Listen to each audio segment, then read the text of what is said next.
Naku guys, buhay dito sa Japan. Ito, holiday.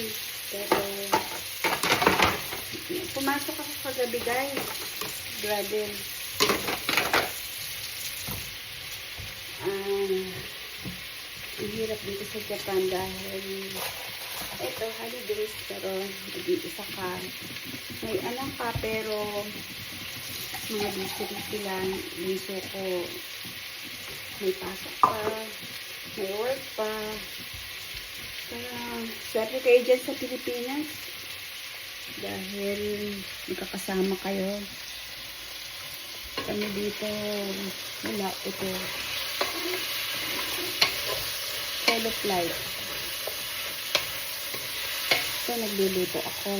Kasi darating si Bunso. Ayan o, niluluto ko guys. Gulay ko. Nilawakang ko ng karne. Sari-sari. Ito yung ipantatari ko. Ito siya eh. Lalagay ko na. Parang hindi ako nahihirapang magtimpla-timpla. Kasi alam niyo naman.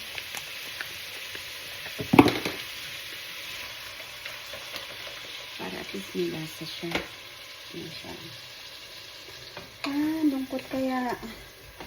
Pero at least nasasanay. Minsan sanay. Minsan nalulungkot pa rin. Lalot ganito. Pero mamaya dadating na si Bunso. Galing work. Kasi hospital siya. May break time lang niya. Tapos start ulit ng 4 o'clock ang duty niya. Sa 1 pa ang start ng rest day niya. Kaya kami, yung isang anak ko naman, out of the country. Punta siya ng Thailand. Wala siyang pasok. 1 week. Kaya kami dalawa lang ni Bunso dito sa gabi. Hirap. Guys, kaya kahit kayo may anak, may time na mag-iisa rin kayo.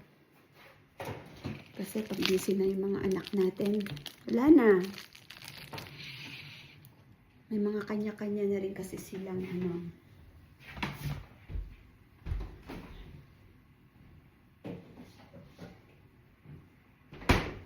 Kaya, guys, habang malakas pa tayo, at mag-ipon tayo para sa sarili natin.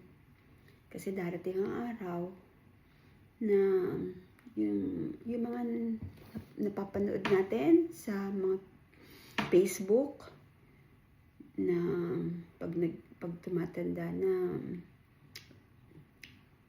nag-iisa na lang. Pero mababait naman yung mga, hindi ka rin kakasigurado sa mga anak, di ba? Kaya kailangan i-prepare mo rin yung sarili mo. Dapat may pera ka. At least mabibili mo yung mga gusto mong bilhin or maipabibili mo kung di mo nakakayanin na bumili kumilos ng sarili mo.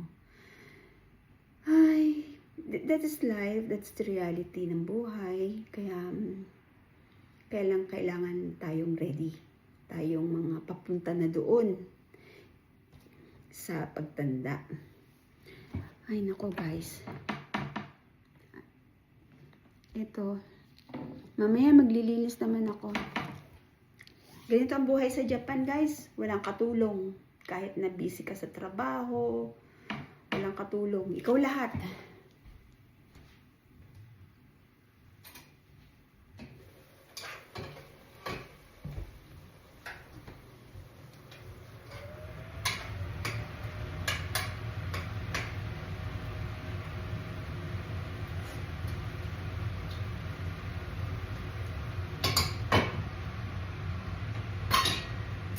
Sarap. Okay, guys.